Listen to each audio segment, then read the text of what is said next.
good evening, my TikTok watchers. It's again me, Farzana Jabborova. Today I am going to teach you MMT testing, just matching questions. سوالهای موافق آوری مرکزی ملی تستی از فن زبان انگلیسی from an English language.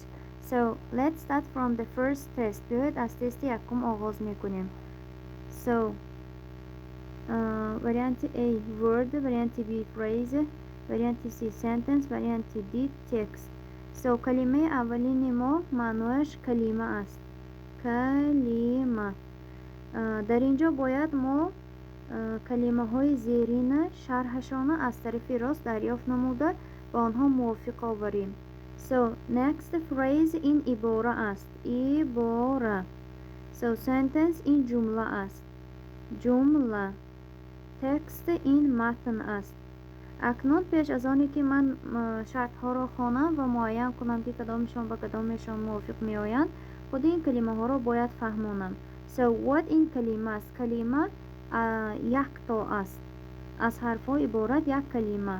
So phrase دو یا سه کلمه را علاقه عباره می گویند. So اکنون جمله باشد یک فکری تام را میفهماند که در آن خواهش یا پرسش گذرانده شده است یا هم تو یک فکر آورده شده است. اما در تکست باشد، تکست این متن را در نظر دارد. متن از یک چند جمله های عبارت می باشد. بیاید اکنون موافقی معناهای این کلمه های آورده شده، وریانت های آورده شده چی ها را، وریانت ها را موافق می آوریم.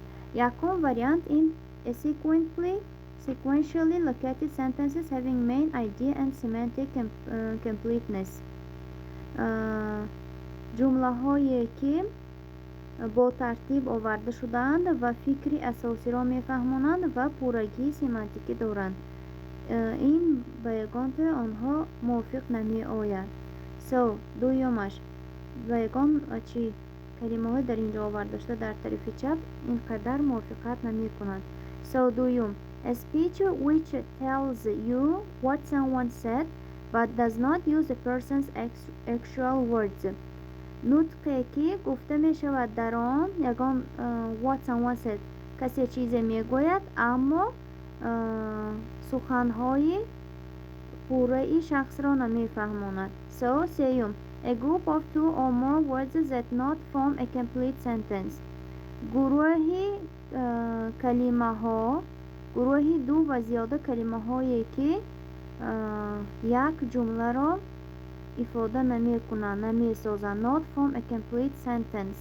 So با فکرم که این وریانتی با کلمه phrase موافقت می کند، چون که ما عباره گفتیم که دو یا سه کلمه که یک جمله را تشکیل نمی کنند.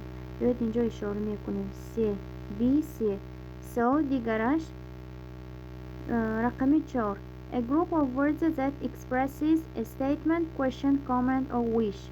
گروهی کلمه هایی که می فهماند بیان می کند حالت را، سوال را، یگان امر را یا اینکه خواهش را. این به فکر من خود جمله است، چون که جمله می شود حکایگی، سوالی، امری و خطابی. tak so 4 سی به 4 می نویسیم به جمله مانند است. دیگرش پنجم a single unit of language that has meaning and can be spoken or written. یک واحد خردی زبان که معنا دارد، یعنی معنای کامل دارد و گفته می شود یا اینکه نوشته می شود.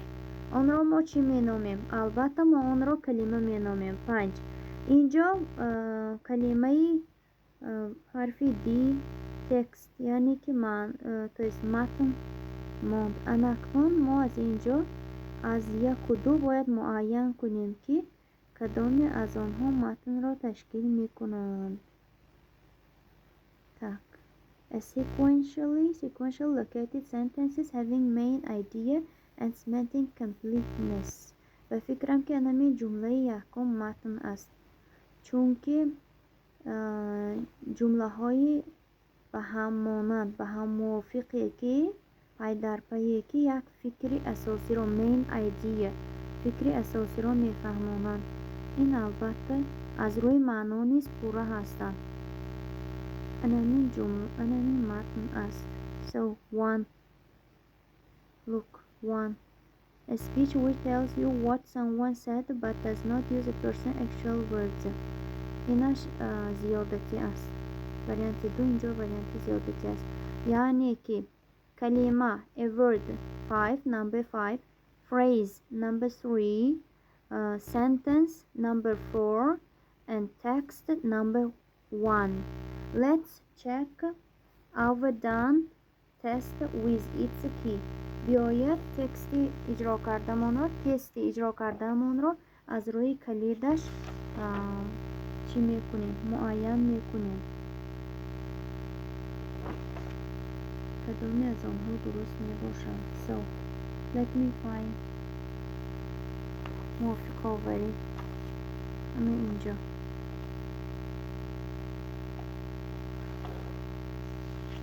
Так, мана саволу масъалаҳо барои муайян кардани мувофиқат, яъне саволи мувофиқоварӣ. Якум эй, инҷо бебора ман худи китобчаям монам ки шумо яъне худ дақиқ шавад.